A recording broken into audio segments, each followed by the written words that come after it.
जय हिंद दोस्तों, मैं सदनाम और इस बार एजुकेशन हम में आप सभी का स्वागत करता हूं। मेरे प्यारे दोस्तों, हम आज 9th क्लास एनसीईआरटी मैथ देखेंगे। तो आइए थ्योरम देखते हैं 7.2। देखिए क्या कर रहा है, एक समद्विबाहु त्रिभुज की बात कर रहा है। चलिए यहां लिख देते हैं सॉल्यूशन। और एक समद्विबाहु त्रिभुज की बात कर रहा है तो बना लेते हैं एक समद्विबाहु त्रिभुज। हम डरते थोड़े ना है।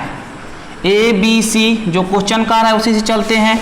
तो नोट भी कर लेते हैं कि दिया है, क्या दिया है भैया, तो ए बी सी एक समद्विबाहु त्रिभुज है, एक समद्विबाहु त्रिभुज है, समद्विबाहु त्रिभुज है, जिनकी कह रहा है कि समद्विबाहु त्रिभुज की बराबर भुजाओं, तो बराबर भुजा मान लीजिए ए बी और ए सी है, यानी ए बी इक्वल टू ए सी। तो कह रहा है कि बराबर भुजा के सामने का कोण आपस में बराबर हो, ये सिद्ध करना है।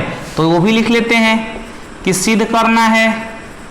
क्या सिद्ध करना है भैया, उसको भी लिख लेते हैं। तो ए बी का सामने का कोण क्या है, ये सी है, और ए सी का सामने का कोण बी है। तो लिख सकते हैं कोण बी इक्वल टू कोण सी हमें सिद्ध करना है।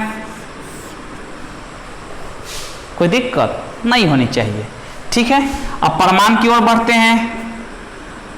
चलिए एक रचना कर लेते हैं, कंस्ट्रक्शन। तो लिख लेते हैं, रचना भी कर लेते हैं कि एक कोण ए का समद्विभाजक एडी, कोण ए का समद्विभाजक, समद्विभाजक मतलब दो बराबर भागों में, समद्विभाजक एडी खींचा, ठीक है। इसको खींच देते हैं, डी मान लेते हैं, ठीक है, कोई दिक्कत। तो समद्विभाजक का मतलब है ये दोनों कोण आपस में बराबर हो जाएगा। तो उसको भी लिख लेते हैं, B A D equal to C A D. कोई दिक्कत नहीं, दिक्कत होना चाहिए। प्रमाण की तरफ बढ़ते हैं और इस त्रिभुज और दोनों त्रिभुज को क्या दिखा देते हैं, सर्वांग दिखा देंगे। तो सीपीसीटी से कोण बी कोण सी के बराबर हो जाएगा। तो क्वेश्चन खत्म हो गया यहीं पे। त्रिभुज, चूंकि त्रिभुज ए बी डी तथा त्रिभुज ए सी डी में बहुत सारी चीजें दे रखी है।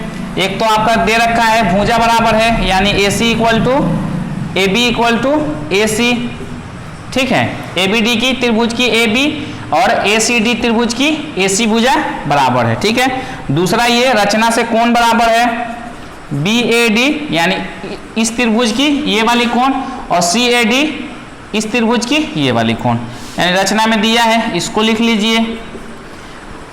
कहाँ से भैया, तो ये लिख देंगे, दिया है, ये दिया है। और ये कहाँ से भैया, तो रचना से, कंस्ट्रक्शन से। इंग्लिश वाले प्रमाण को प्रूफ लिखेंगे, रचना को कंस्ट्रक्शन सिद्ध करना है, को क्या लिखेंगे, प्रूफ डेट, और दिया है गिवन लिख देंगे। चलिए क्वेश्चन यहीं पे हमारा खत्म हो गया। देखिए दो चीज बराबर हो गया, एक एडी भुजा दोनों में कॉमन है, तो एडी इक्वल टू दोनों त्रिभुजों में शामिल है, एडी क्या है, उभयनिष्ठ। इंग्लिश वाले क्या लिखेंगे, कॉमन। दिख रहा है, चलिए दिख रहा है। अब हम कह सकते हैं एस ए एस नियम से, चूंकि एस ए एस सर्वांग समता नियम से, सर्वांग समता नियम